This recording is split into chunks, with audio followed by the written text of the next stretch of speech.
I think probably one day I was cutting class to write with a man who was so lovely. And it's kind of wild. I was doing a songwriting session with a man, I think in his 70s at the time. And I really liked working with him. I appreciate you doing this. Yeah. Thanks for having me. Of course. My name's Adam, and this is about you and your journey in music. And we'll talk about the album or EP. Yeah, I think it's the album, right? Yeah, the Oh, album. yeah, album coming out this Friday, I believe. Yeah. Very, very cool. I just listened to it. I had a chance to hear it. It's really, really it's a great album. Thank you so much. Thanks for taking the time to listen to it. I really appreciate that. Yeah, it's great. Well, first off, where were you born and raised? I was born in Florida, but I don't really remember anything about it. I Okay. just tell people I'm from West Virginia because I was raised there. I lived there since I was 2, and grew up here. Wow. Okay. So what was West Virginia like? Tell me about living there. Um, I mean, there was a lot of good things about it. Like I loved, I still am in touch with many of my close friends that I've known since I was 5 or 6. I grew up in like a smaller community in town. It's a beautiful state. The nature is amazing. Sometimes, it was hard in my particular community growing up in more of like a religious space. I was raised like really Catholic, and I'm a queer woman, so at times that was challenging when I was growing up. But Sure. overall, I have a lot of love for the place I'm from and a lot of love for the people there. Very cool. I was also raised forced Catholic, so Oh, we okay. we have that in common. Yeah. What about music? Do you come from a musical household at all? Not really. No, neither of my parents really did anything with music like professionally. My dad had an era where he did get really into piano for about 2 years in his late Mm, 40s. And I honestly thought he did a pretty great job. He would memorize classical pieces, which is like really hard to do when you don't have much music training and sure. as you get older. Um, but yeah, neither of them ever pursued it, you know, outside of the house or professionally. My mom didn't play music, but they both were very supportive of me doing music. What about, do you have any siblings that play music at all? Um, I think my eldest sister has like sang before and has a lovely voice and has sang in public, but again, nothing um, that they're doing in any active way, I would say, or, performing at this point now. Got it. Okay. And how did you then get into music? Did you take piano lessons at an early age? Like when dad got the piano, were you trying to learn as well, or? Yeah, I would definitely say that was kind of one of the doors for me to get into music. I probably was like 5 or 6 when my dad was really into having his piano hobby era. Hmm. So he also put me into lessons, which I'm so grateful for. And voice lessons, I was also very lucky to have that as a resource and an opportunity as a young kid. It's super cliche, but like my mom heard me singing when I was playing alone one day, and she was like, "We should put her in voice lessons."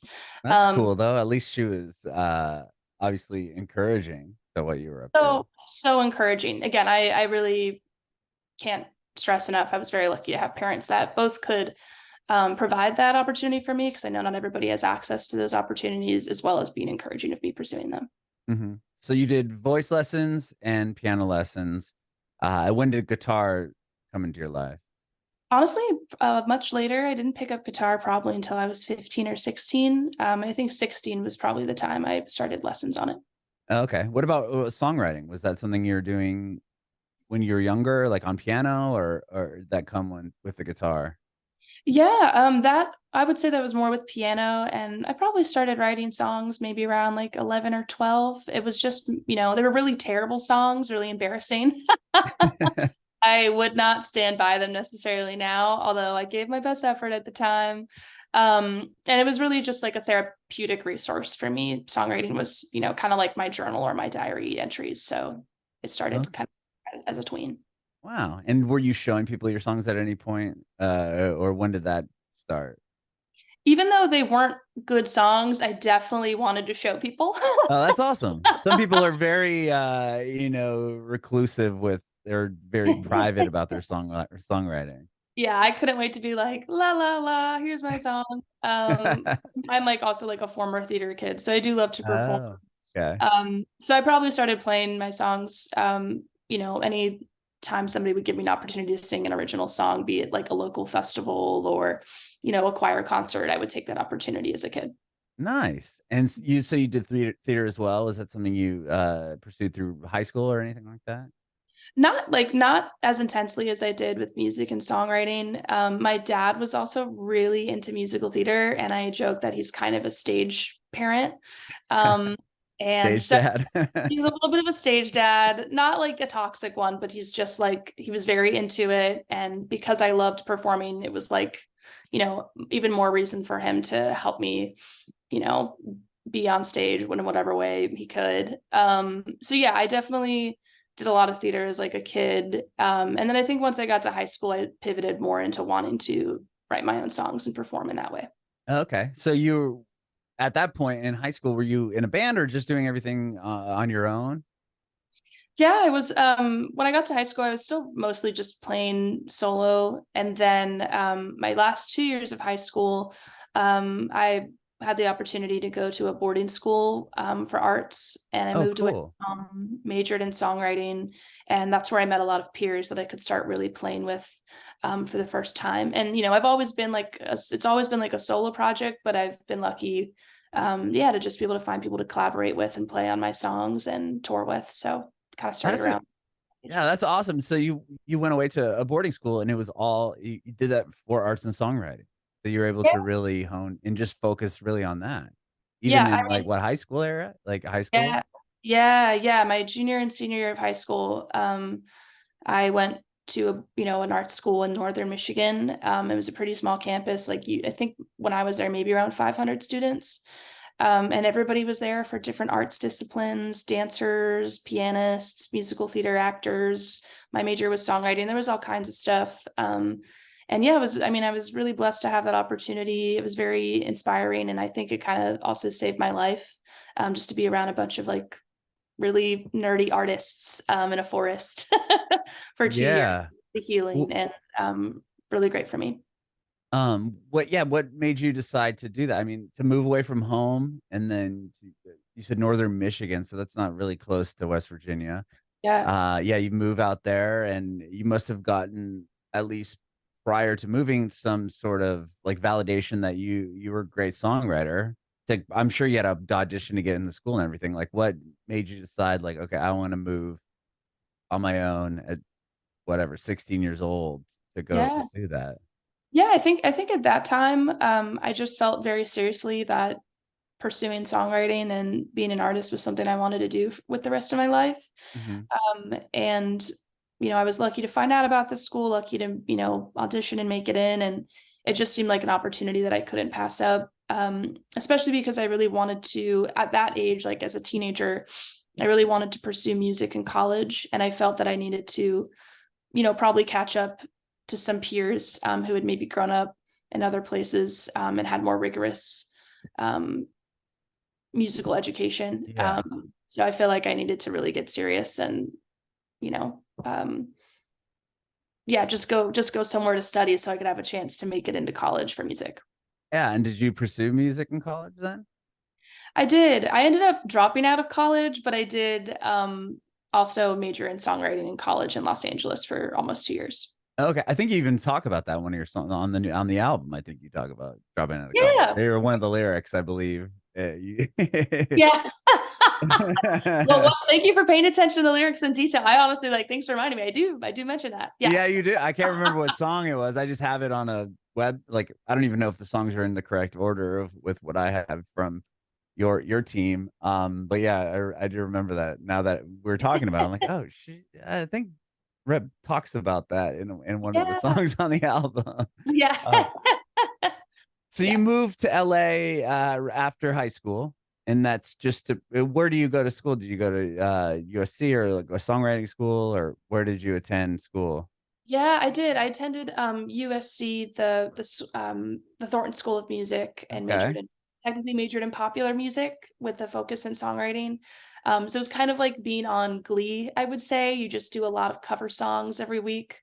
Um, Oh, okay. and you know, I don't know. That's always a joke I feel like people in the program make, is it's very like you just cover a lot of music, which is a great education. It was, I learned a lot. I think I grew a lot as a musician, and there's some wonderful people that attend school there that graduate and really crush it as touring session musicians. They're amazing. Mm-hmm.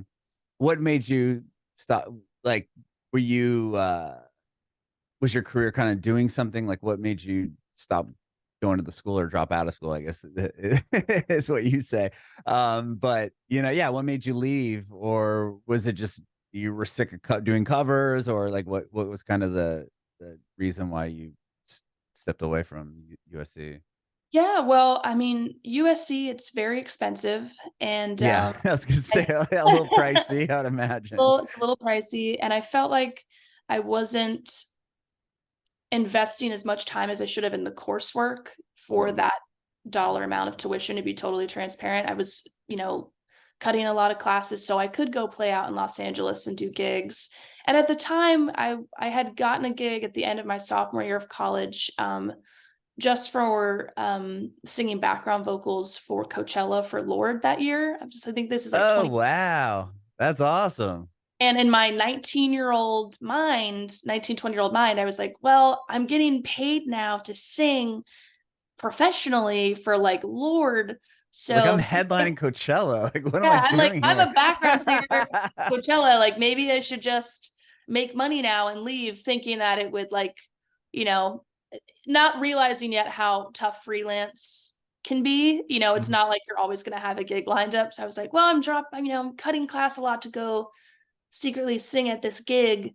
Maybe I should just leave. And so overall, it was the best decision for me to leave, because I also had like undiagnosed ADHD. So just like college was not a good fit for Sure. my personality, at the end of the day. But it is kind of funny, that fall after that festival, I was still working at a coffee shop near campus, waiting on a lot of my peers that were still in school. And it's like, why did I drop out again? Like, I'm still here, kind of. I'm just not in any classes. Well, you were spending the money, Yeah, right? there we go. Uh, Saving that money. that's funny though. I mean, how do you get the Lord gig? That was kind of a funny story. I think, again, because I was an era of just trying to go meet people outside of college in Los Angeles and cutting class often. I think probably one day I was cutting class to write with a man who was so lovely. And it's kind of wild. I was doing a songwriting session with a man, I think in his 70s at the time. And I really liked working with him. He was Do you have so some credits? Or like, yeah, that's yeah, interesting. yeah. Yeah. He used to work with Goffin of Goffin and King. So like Okay. back in the day, and I think one of his credits he had played piano with Dylan back in the day. Like he was a Wow. really fantastic, very gullible, Yeah. really sweet, encouraging, and like really talented man. That's cool. I was just Um curious to be I like probably should age have been gap, obviously, that. with the songwriting. You said sorry, you said what? Oh, I said it's just I said I'm sure yeah, that's awesome. I mean, to be able to do achieve that, obviously playing with Dylan and all those other things. I just think it's funny, the age gap and Oh, going and be like, let's write a song. I'm 19. yeah, yeah, it was it is kind of a hoop. I really had a Like fun time with teaching them. him like about tech, whatever the hip thing around, that you guys are at that point talking about or whatever. It's funny to relate. Totally. Yeah, it was interesting to work with, yeah, just we were on totally different sides of life. But we also, I think, I'm on a tangent, but we had a really shared common um taste in music. Like I think we liked a lot of the same stuff. One, because he probably grew up listening to it and I listened to it through my dad. So I think we musically connected in a lot of Mhm. ways. Anyway, yeah, I was probably cutting class one day. I was working with him in a writing session. Two younger guys came in one day because they were going to maybe help us record like a demo. And I don't think they ended up liking maybe what we were writing together, but one of the guys did know Lord's MD at the time and was like, you sing pretty well. She's a background vocalist. And Wow. recommended me for the gig. So yeah, it was this again, so I have no regrets, like cutting class a lot and being in a lot of weird places in LA and trying new things outside of college, because it always would lead to opportunities. But it was a really kind of, it's not the traditional way I think people would assume I would have gotten onto a gig with Lord. Yeah, no, for sure. But those are usually the stories, right? It's never like, yeah, I graduated from USC in songwriting, and then now I write for Warner Chapel or whatever it may be. It's like it, with arts and creative, I feel like you need those moments of who and then being in the right place and having the skill set to prove yourself. Totally.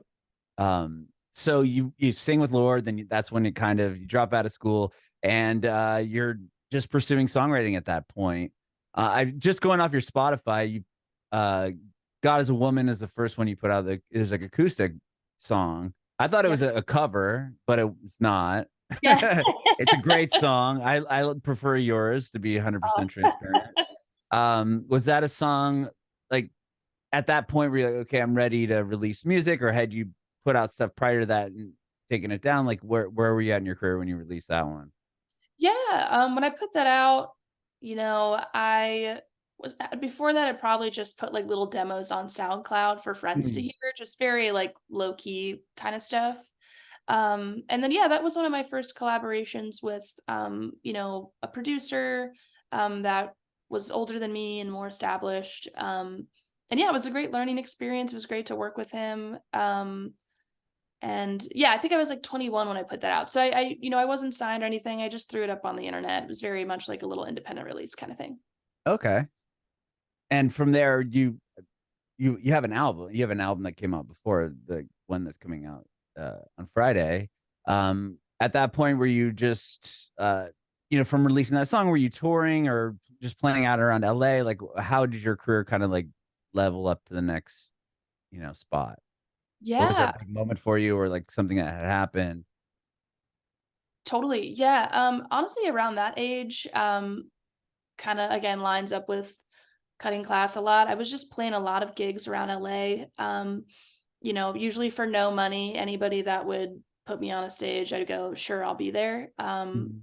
And through one of those gigs that I was playing, I met my now really close friend and collaborator Theo Katzman. He's in a band called Wolfpack. He has his own songwriting and solo project as well that's doing so well.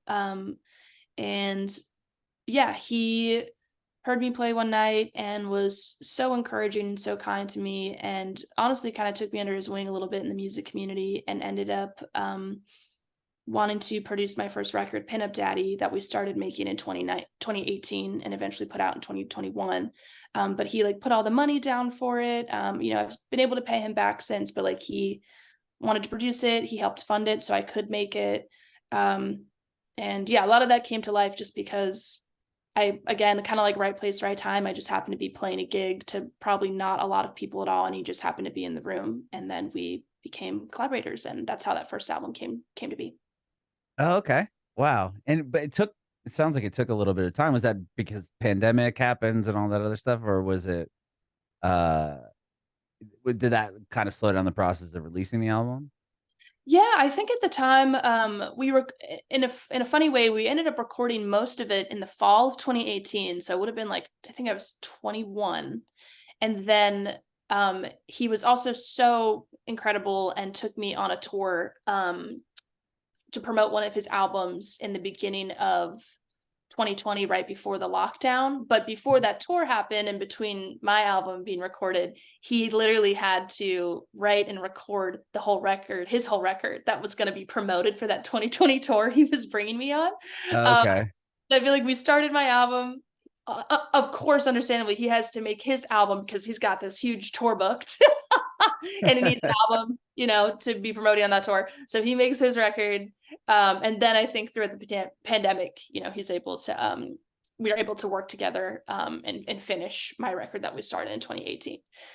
Yeah, so not necessarily like the traditional album path, but Right. it all worked out. And, definitely, I hope I can, make albums in shorter spans of time because it's quite a long process for it to be 3 years. But again, I would not have been able to make that record if he had not, one, been generous enough to fund it, to put all his time into it up front, knowing there was no money in it. I really owe a lot to Theo and for having a debut record at all. Yeah, I mean, that's another great album too. I mean, the fact that that the way that you all did it, that's really cool and really special to have somebody, you know, to kind of take you under their wing and say, "Look, I love what you're doing. I'll fund the album. Let's put a bunch of songs out." Yeah. Very, very cool. Well, I want to talk to you about the new album. Like I said earlier, I've had a chance to hear it a few times. It's really, really good. I know it takes on some heavy topics, and I don't know if you mind speaking on that or speaking to that. But if you want to talk about the album, I'd love to hear about it. Yeah, yeah. So yeah, One for Jackie is my new album coming out October 27th. And it's largely about my grieving process, mourning my mom, Jackie, who passed by suicide in 2019. So yeah, definitely thematically and lyrically, it's a much heavier record.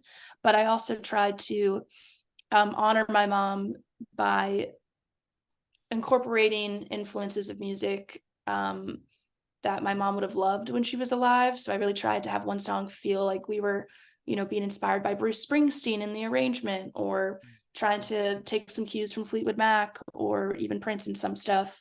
So even though, like, yeah, lyrically, there's a lot of obviously heavy topics that I'm singing about, I try to break it up a little bit throughout the album with some groovier beats that I hope my mom would have liked.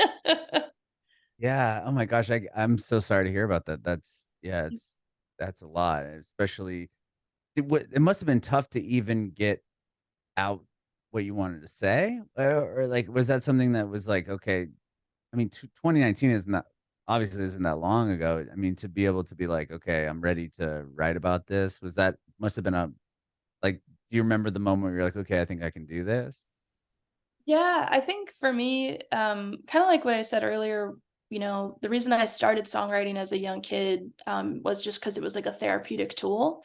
So I feel like for most of my life, anytime I've, come had a challenge in life or a darker time in life, I've really leaned on songwriting to like process those emotions kind of in real time. So I started writing the record. Honestly, I think the first song I wrote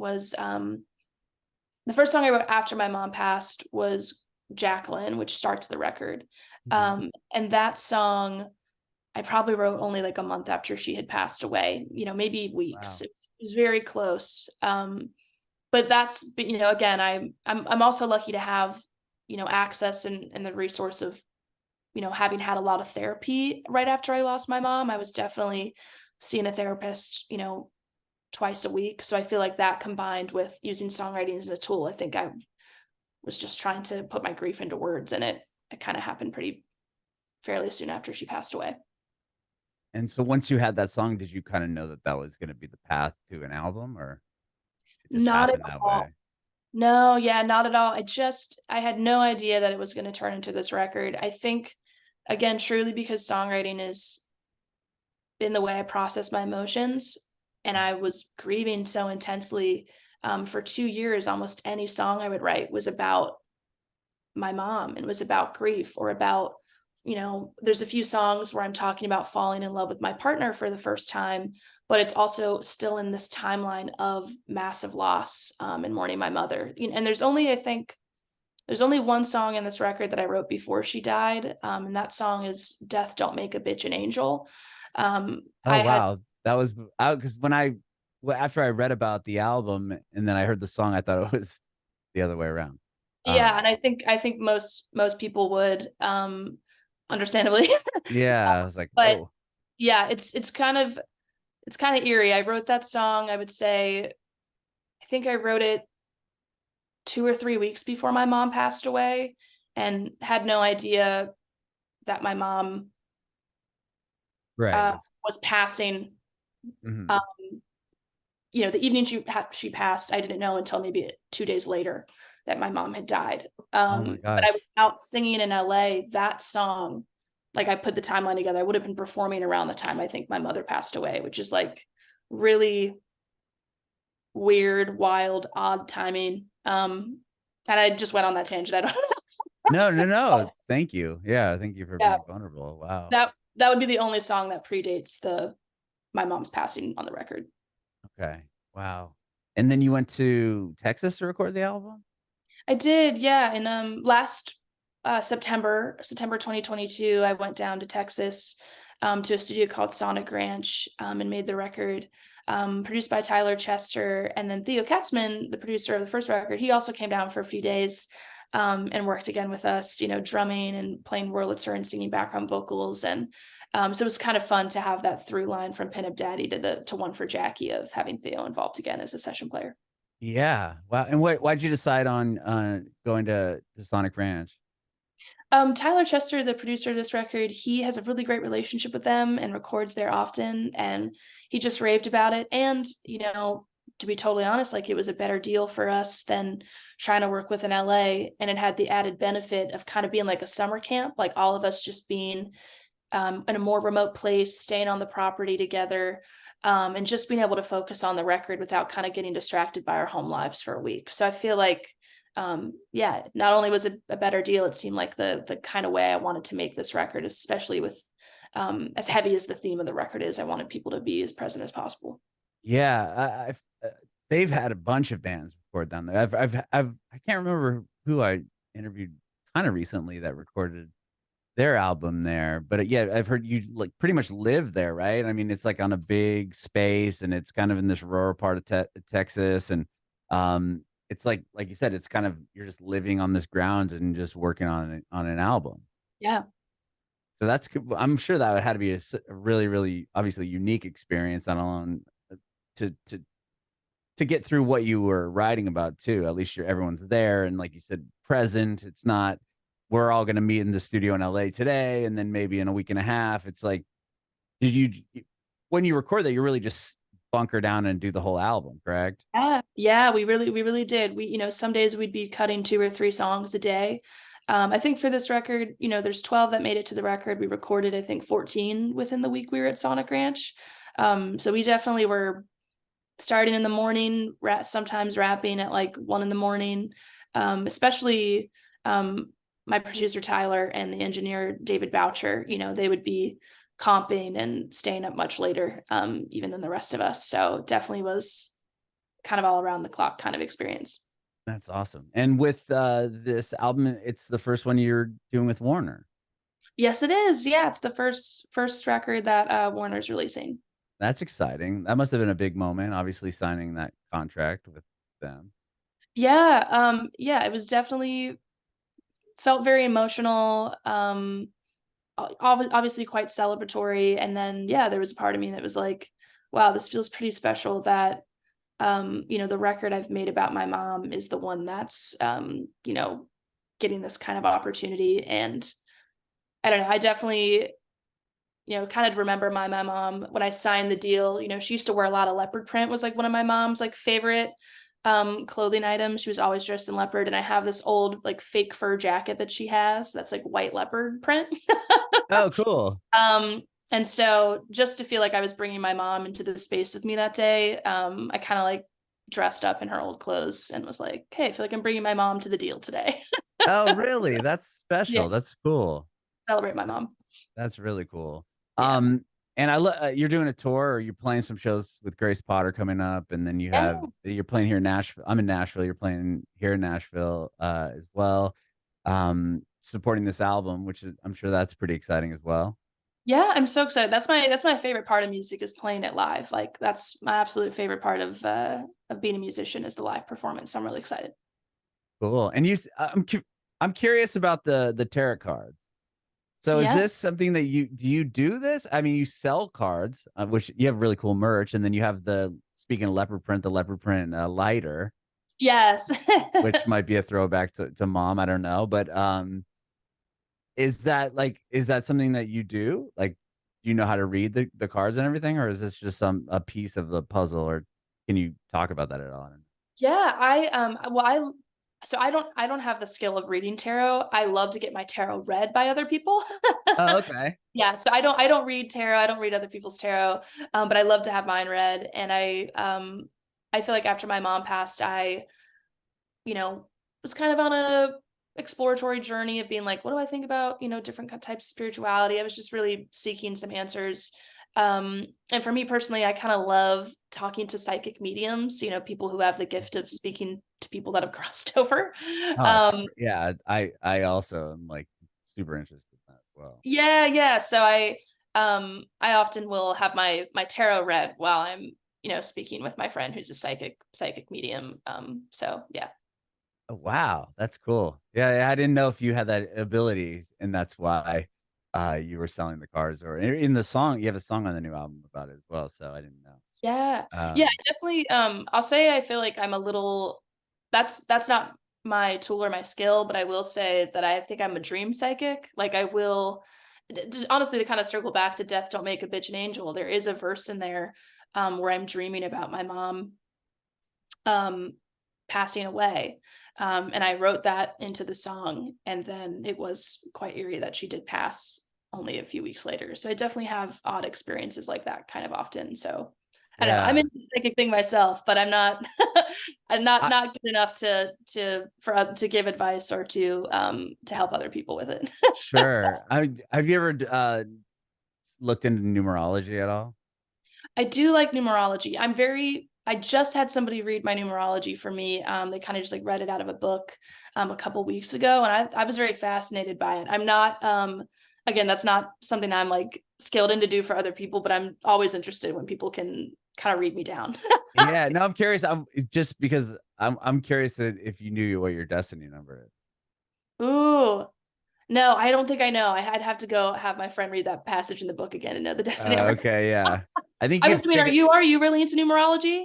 Yeah, I couldn't tell you. It's like I'm into it, but I'm not skilled in the sense like I follow it and I have like an app on my phone, but you can like uh you can there's like a website you can type in your birth name and date, and Oh. if you know what time you were born, and it all figures this stuff out. And I was just curious because if you're a destiny number 11 2, then you're supposed to have this ability to see like manifest and have like this psychic Oh. ability. It's just really interesting. I'll have to look. I think my number is 11, but I don't know if that's my destiny number. Well, if it would be your destiny number if you have an 11. Oh, I think it is an 11. I'll have to double check, but I think it is. That would make sense. It's Okay. so bizarre. Like the whole thing just blows my mind, like numbers and everything. And I'm always curious. Like I interviewed an artist who's that's her full-time thing is just numerology. And that's really how I got into it. And I just became this whole fascinating conversation. And I was like, whoa. And she sent me her book. And now I'm Oh, like way into it. But hey. yeah, over the last couple of years, and that's one thing. Yeah, if you're an 11 2, I think it's like it's called a master number, and you can like manifest things. It's or see things. It's really bizarre. Okay. Because I'm at 11 also. There's not many of us, but I would imagine if you've done that in the past, or there's other experiences you have. I'll have to double check because it's you add. Sorry, we're going on this tangent real quick. It's Oh, no, because no, no! This is awesome. I'm just curious. There's no apology needed. okay, if you add one, okay, because my birthday is January 29th, 1997. So do I have to add all of those numbers together uh, and we'll then we divide it? we'll f- we could figure it out after this call if you want. Sounds good. Yeah. I don't want to be a liar. I feel like I think it was an 11, but I could be wrong. I have to do the math after this again. Oh yeah, that's yeah. No, but that'd be really interesting. I wonder if you're an 11. But anyway, I love the album. Comes out on Friday. You're doing a tour to support it. Um, yeah, that's really exciting. Thank you so much. Yes, and I have one more question for you, and then we'll do some numerology here Yeah. off the computer, off the air, I guess, off the Zoom. I want to know if you have any advice for aspiring artists. Yeah. I think my advice would be to try to build music community within like your own scene. I feel like when I was younger, I was like, oh, how am I going to meet so and so who's kind of already made it, like how can I get in front of this person? And it's like, make stuff with your friends, make stuff with the people that are already like passionate about you, and build from there. I feel like building your scene kind of this way versus trying to you know get into rooms that maybe you're not ready for yet. Always feels like kind of spinning the wheel. So yeah, just make cool shit with your friends is what I try to encourage people to do.